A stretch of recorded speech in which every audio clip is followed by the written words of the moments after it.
A really big thank you to everybody that joined the transfer special stream on Friday. It was a really good watch. Unfortunately, we didn't get all the way to the end of it, but you guys gave me targets, you gave me an idea of what it was that we needed, and I've gone off and finished off the rest of the window. So let's see who's joining. We need to stay up this year. Welcome to Season 2. I really hope I don't get sacked by the end of this.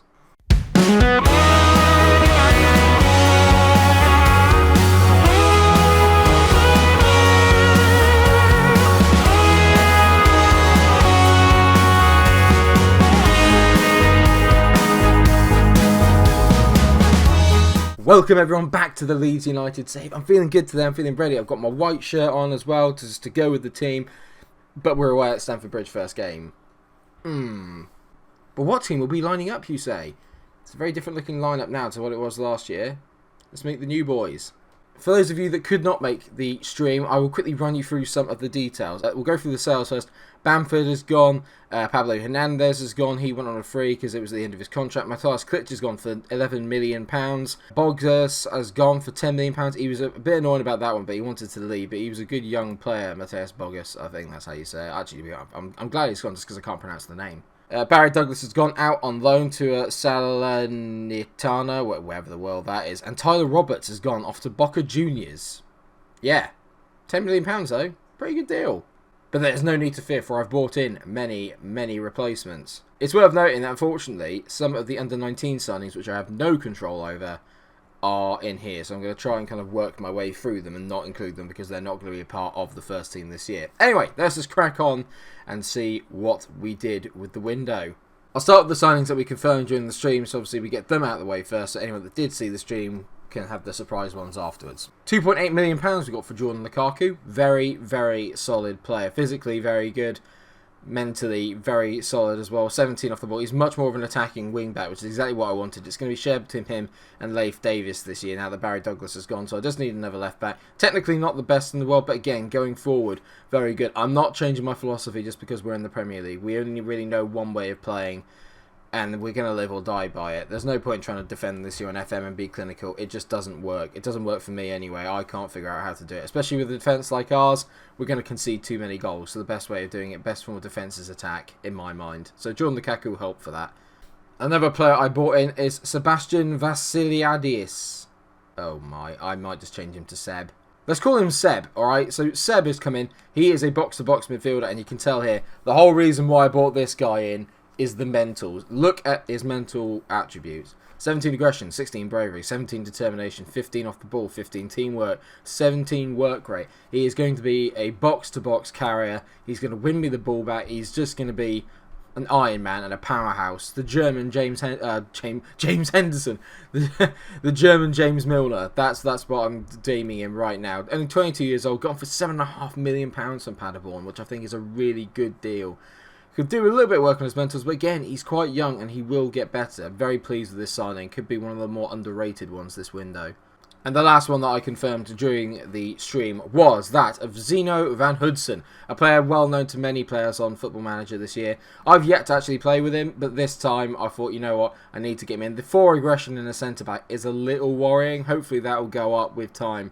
But at the same time, that his mentals are very good, his physicals are excellent, his technicals are also very, very solid. So I think what I need to do is have a very aggressive centre-back to kind of go with him, to kind of compensate for that. But I think in terms of carrying the ball out from the box, this guy's exactly what we need. You can tell that he's got 10 pros, 0 cons. He's a player I literally just want to build my team around going forward. 21 years old, got him for pretty much a bit of a snip really, only £15 million. You can tell that he only played 1 year at Standard Liège in terms of actually being signed for £10.75 million. We've gone on and got him for an even better fee in my mind. I think this guy in a few years time will be getting bids of 70, 80 million for him. No doubt.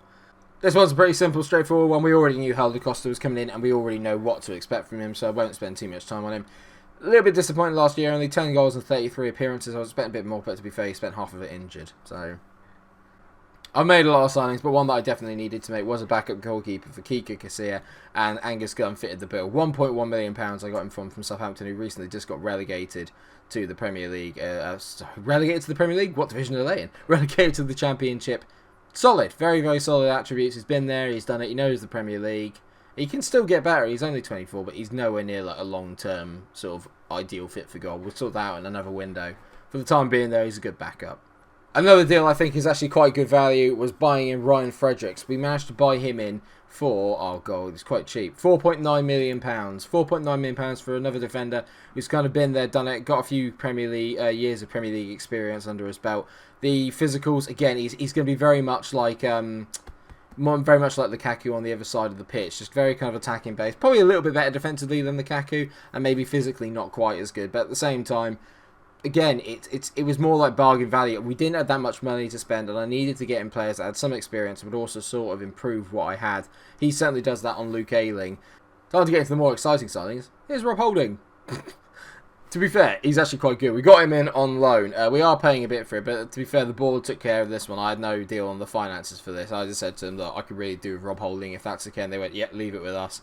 And I think actually we've been kind of mugged off, and now they're complaining about the finances on the deal, which I didn't arrange. So kind of been made a bit of a scapegoat. A player that's always had a bit of potential, but I do think he is very suitable and very useful for teams at this sort of level of the Premier League. The lower half of the Premier League, I think Rob Holding kind of walks into most defences in that kind of era. In that realm. So I think he's a pretty decent sign. There's not too much to go into. We all know how good he is. He can be excellent. Not England quality, put it that way.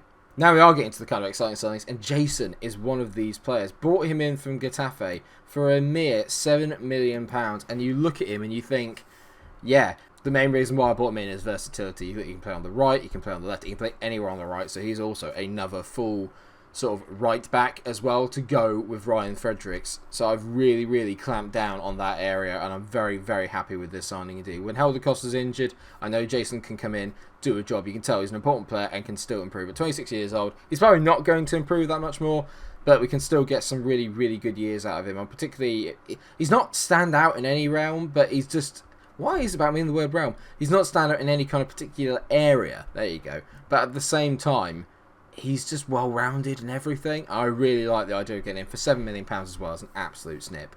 You can tell his value's already doubled. Incredible. We all knew this was going to happen. Jean-Kevin Augustin has come back in. 66k a week I'm paying him, but we know what we get with Jean-Kevin. 20 goals in 27 appearances last season. He is still our number one forward, and I needed to get him back in. I went in for a loan deal as soon as I could to make sure that he didn't play any first team for them, and 100% is the player that I'm kind of relying on to get us up. Next year I might try and buy him. Depending on how he gets on in this league, I might try and buy him, but he is a player that I just need. I just need him. We know how good he was last year. He knows the team. He knows the way we play. He's got a good relationship with Kishna and with Helder Costa, and that is hopefully what's going to keep us up this year. I need him to bang me the goals in. Please, Jean-Kevin. Although if he doesn't, Joshua Zirkzee might. I can never really say the word Zirkzee. Is it Zirkzee or Zirkzee? I say Zirk, but it'll be Zirkzee probably. I mean, on loan again from Bayern Munich, unbelievable player. Literally an unbelievable player. He could be so good. 19 years old, Dutch, a well-known wonder kid on this game. I've never played with him again. Another one, which is why I like all these different saves. I get to try out people I haven't tried before. Physically, immensely well-rounded. He's very tall, 194 centimetres high, which is around about 6'2", I think, 6'1". Technically very good, mentally very good at this age as well. I'm very, very excited to see how many goals he can get. So he got 6 goals in 20 games for Bayern 2 last year. Not the best strike rate, but hopefully we'll provide him with a lot more chances this year. Well, if he's not being provided with chances by Bayern 2, what chance do we have? We got one more signing, and this one is another one from Bayern that I'm very, very excited about. I've never had him. I really have always wanted to play with him. I give you Michael Cuisance, and I mean, just bask in it. Just look at him.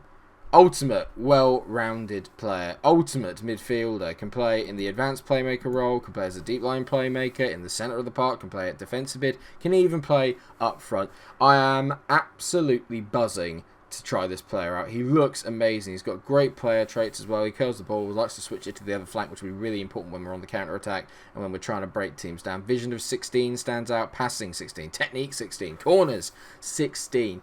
I'm absolutely delighted. And how much did I buy him for? £12.5 million. I mean, it's absolutely nothing. £12.5 million for a player of this quality. I'd like to think I've had a banging window. In terms of budget signings, I'd like to think I've had a banging window. But there's only one way to find out. Phew, now that's done. Let's look at the squad depth screen. You can tell here now we're much more well-rounded in nearly every single position, apart from the attacking midfielder role because Hernandez is gone. So I'm going to have to try and sort that out. Quissance will normally play there, but one thing I might end up doing is dropping someone back into the defensive midfielder role, and we might go from there. That might not be the worst way to go about it. I've got a few players that can play in that role, but you look in the midfield now, we're pretty much stacked. There's no player in there below 3 stars, which at this level is okay. Remember, we only need to be better than 3 teams to stay up. That's literally it. I'm not worried about finishing 7th or playing really well. All I care about is being in 17th position come the end of the season. But funnily enough, we're predicted to finish 14th. None of our players are in the Media Dream 11. They're all made up of Liverpool and Man City players, if you can believe it. Liverpool won it, obviously, last year, so that's what we need to focus on. QPR and Fulham look like they're going down, apparently, according to this. I doubt that. QPR might do, though, to be fair to them. They managed to get up via the playoffs, so well played to them, but I'm a little bit worried about the fact we've been tipped as 14th, so we're really in and around this conversation here. We're basically from Brighton downwards. These are the games that I need to focus on winning. Brighton, Burnley, Norwich, Villa, Fulham, Crystal Palace, QPR. Those are the games I need to worry about and really focus on winning. I need to be careful this year, not to kind of go, or to pick my battles carefully, I think is the best way to put it. Anyway, I've rattled on long enough. Let's get a game underway. Why are we not playing in white? Why are we playing in black against Chelsea? Unfortunately, I have a problem. Mikel Quissance is currently away on international duty and won't be back until the 9th of August, which is today. So that's good. So I've got a bit of a problem in the midfield because I've got central midfielders that are not 100% fit because a few people are carrying injuries, but I'm going to have to risk it and go with Adam Forshaw. This is the lineup I've gone with today. This isn't the normal formation I'll play. This might be the away one, and the away one I'll have Phillips sat here kind of defending at the back, but other than that, normally I'll go and obviously have our usual number 10, which will be Quissance. So, this is the lineup today. Casillas in goal, Lukaku, Van Hudson, Holding, and Jason make up the back 4. Then you've got Phillips, Forshaw, and Vasilidis, or Seb in the middle. Kishner, Costa, Augustin. That one is pretty much set in stone. Might change Van Hudson and Holding. Yeah, there you go. They like their roles better there, so we'll go with that. I've really mucked that up. I've completely lost myself. We're still going attacking. I'm playing exactly the same way. I see no reason to change. Absolutely no reason to change. Because it got us up last year. I have to trust in the way that we play our football. And we might get 5-0 here. These aren't the games that matter. The games here don't matter. The games that do matter are the ones against the teams in and around us. You look at Chelsea now. They've obviously strengthened a little bit. Maybe not as much as I thought, actually. Obviously, they've got Ziyech, they've got Everton out on the left, who's a very good player. We all know about him. And Pellegrini as well in the middle. On the bench, they've got Bakayoko back. A player I did want to have a look at was Ruben Loftus-Cheek, and he is listed. Ooh, can I get him in? I have a think about him, because Ruben Loftus-Cheek would be a player I'd really like in the squad. I'm going to passionately say, we've got nothing to lose here. Let's just show everyone else what we're capable of. Everyone's listened keenly. Now, this is a chance for some players to kind of really go out there and impress me, but obviously there's players here that I had last year, and I'd really like them to try and do similar. Right, our first game back in the big time. Come on, Leeds. Can't believe we're not playing in white. It just doesn't make any sense. We've taken a quick one over the top here, and Augustin is in. Augustin! Oh, good save there by Oblak. Oh my god, I didn't realise they signed Jan Oblak. That's a signing. That's a slight improvement on Kepa. No offence to him, but a decent save there. And we've had the first chance of the game. This is what we need. We are going to be a very counter-attacking side this year as well. Except for when we play at home, I still want us to maintain that ability to kind of control the ball and work opportunities like we did in the Championship. How easy that's going to be is another matter entirely. But we definitely made the better start of the two teams here. That much is for sure. I can't believe they signed Oblak. Another free kick for us here as Phillips whips it in. Holding! Oh, God, it's another decent save by Oblak. Oh, Rob Holding should have buried that. I can't believe he hasn't scored it. Mount whips the ball in from the corner. Oh, for God's sake. Is that an own goal off Calvin Phillips? I mean, that's a little bit unnecessary, I think. To concede from a set piece in your first game is never good. We made a brilliant start, but this is a bit of a wind-up. Mount heads the ball back, that Abraham heads it, and Calvin Phillips, to be fair, he's trying to defend it from Rudiger, and he just nods it into his own net. Bless him. A bit unfortunate, but flipping hell. Into Phillips. Calvin Phillips is having an absolute mare. Abraham, Calvin Phillips, mate. You gotta be better. He's still our best player. You've got to do better there. I'm sorry, mate. Come on, wake up. Holding, lovely ball over the top. Oh, nearly, not quite long enough to get Augustin onto it. I could sense this could be 2 here as Ziyech is up against Jordan Lukaku in a physical battle, he'll roast him. James, back post, Everton, it's 2-0. They've just been completely clinical. They've just been really clinical. Ah! It's not the easiest start, is it? Away at the Bridge. It could have been nicer, but I feel for the boys because we played really well. But we're 2-0 down after 30 minutes from 2 real chances that they've had. It's just a bit annoying. The last thing I need is us getting thumped 4 or 5 on the first day of the season. I mean, also, why is the ref wearing the same kit? I mean, it's poor planning from the FA, if you ask me. Everton whips it in. Right, we need to change. We need to change. I made the executive decision of going very defensive. I'm just going to shut this game down now. Ultimately, I feel for the boys. We had our chances. Augustin, maybe if he'd finished that first one, it could have been a different game. But they're just too clinical. They're just way too clinical. We've been carved open, and maybe I'm a little bit naive to go to the Bridge and play attacking. I know that the comment section might say that I am, but it's the way that we played last year, and it's the way the boys tend to play, and I didn't want to change the way that we are. We're suited to attacking, but I can't have us losing 5 or 6-0 on the first day of the season. I can't have it, so I've got to do my best to try and shut this down and make sure it doesn't get ridiculous. That will help. That will help. Adam Forshaw. He just loves giving away a pen, does Adam Forshaw. He just loves kicking people up in the air. So it's going to be 4-0 by half time, probably. Mount steps up. Kiko Casilla. Hey, he's made a save. Well done, Kiko. Good man. I'm just going to say the boys, you've been unlucky so far. In some respects that they have. Do you know what I mean? We have been quite unlucky. I'm not expecting a camp. Oh, Augustin's robbed Rudiger. Go on, Augustin. Go on, Kevin. On your own. Go off. Oh, Black's like a wall. He's like a wall. As I know, being a Liverpool fan. He's like a wall. Ziyech into James. Reece James is one player that will be absolutely brilliant to have on this game later on. Kante, if he hits a 30-yard pile driver, I just quit. Aspi on the wing, whips it in. Tammy Abraham, it's 4. It's 4-0. It's 4-0. Just a goal would be nice. Helder Costa bombing forward here. Go on, Helder. Go on, Helder. Go on, Helder.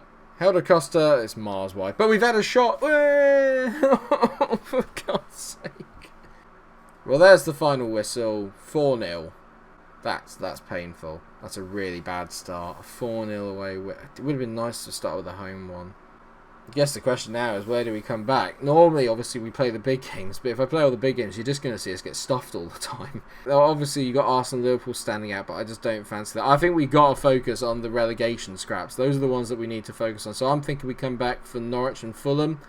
To me, that makes sense. I know that, obviously, it's nice seeing the big teams, this, that, and the other, but they're not the games that I'm interested in. They're not the games that we're going to get any points from. These are the games I need to win. The Norwich and Fulhams, your Newcastles, your Brightons, those are the games that I need to focus on winning. So I hope that will make sense.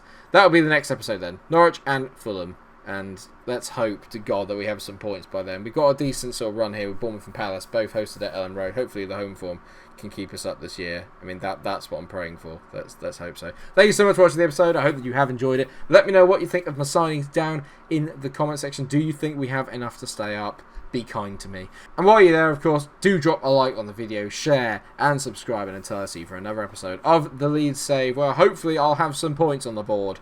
Stay cool. This is going to be difficult.